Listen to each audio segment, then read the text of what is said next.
Now the word of the Lord came to Jonah son of Amittai, saying, "Get up, go to the great city of Nineveh and preach against it, because its wickedness has come up before me." Jonah, however, got up to flee to Tarshish, away from the presence of the Lord.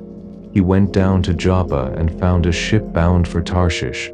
So he paid the fare and went aboard to sail for Tarshish, away from the presence of the Lord.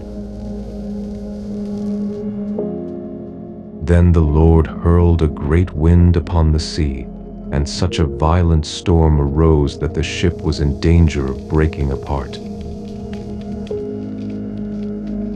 The sailors were afraid, and each cried out to his own God. They cast the cargo into the sea to lighten the ship. But Jonah had gone down to the lowest part of the ship, where he lay down and fell into a deep sleep. The captain approached him and said, "How can you sleep? Get up and call upon your God. Perhaps this God will consider us and we will not perish." "Come," said the sailors to one another, "let us cast lots to find out who is responsible for this calamity that is upon us." So they cast lots, and the lot fell on Jonah. "Tell us now," they demanded, "who is to blame for this calamity that is upon us? What is your occupation, and where have you come from? What is your country, and who are your people?" "I am a Hebrew," replied Jonah. "I worship the Lord, the God of the heavens, who made the sea and the dry land." Then the men were even more afraid and said to him, "What have you done?" The men knew that he was fleeing from the presence of the Lord because he had told them. Now the sea was growing worse and worse, so they said to Jonah, "What must we do to you to calm this sea for us?" "Pick me up," he answered, "and cast me into the sea so it may quiet down for you. For I know that I am to blame for this violent storm that has come upon you." Nevertheless, the men rowed hard to get back to dry land, but they could not, for the sea was raging against them more and more. So they cried out to the Lord, "Please, O Lord, do not let us perish on account of this man's life. Do not charge us with innocent blood.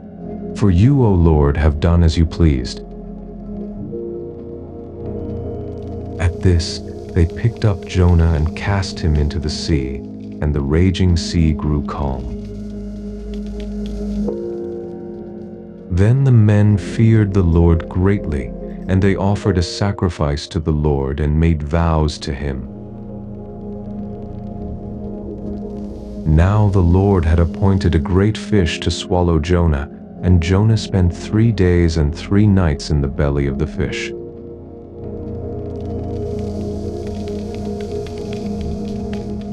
From inside the fish, Jonah prayed to the Lord his God,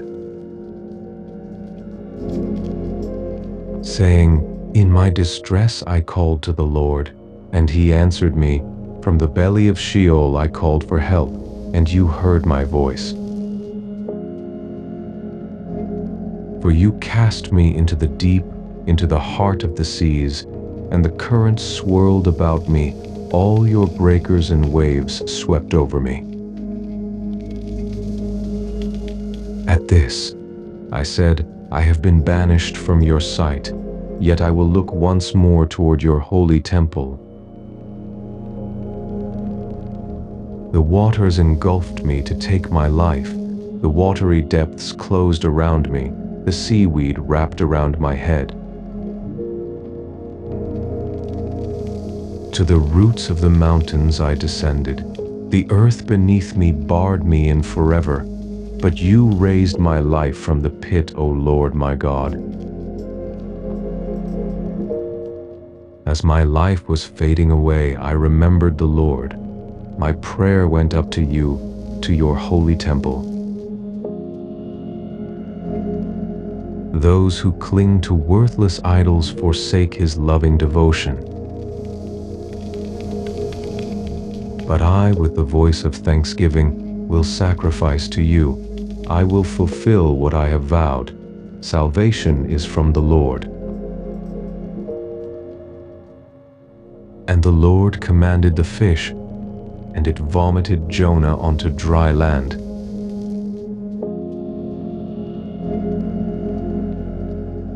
Then the word of the Lord came to Jonah a second time.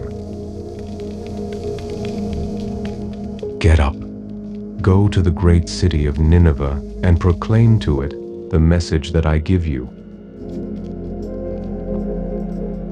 This time Jonah got up and went to Nineveh in accordance with the word of the Lord.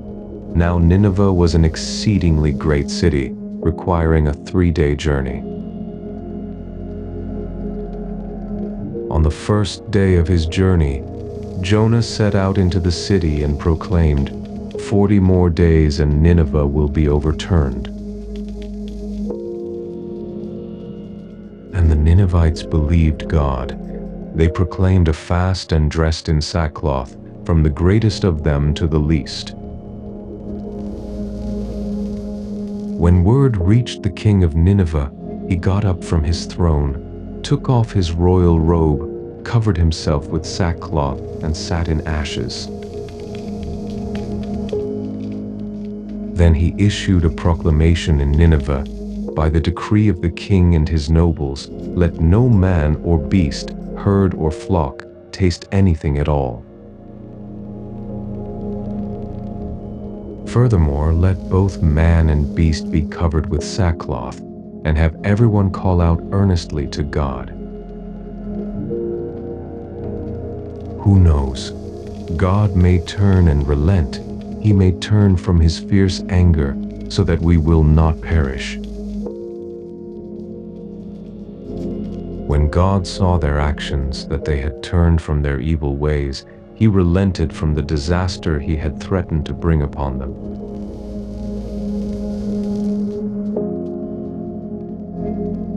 Jonah, however, was greatly displeased, and he became angry. So he prayed to the Lord, saying, O Lord, is this not what I said while I was still in my own country? This is why I was so quick to flee toward Tarshish. I knew that you are a gracious and compassionate God, slow to anger, abounding in loving devotion, one who relents from sending disaster.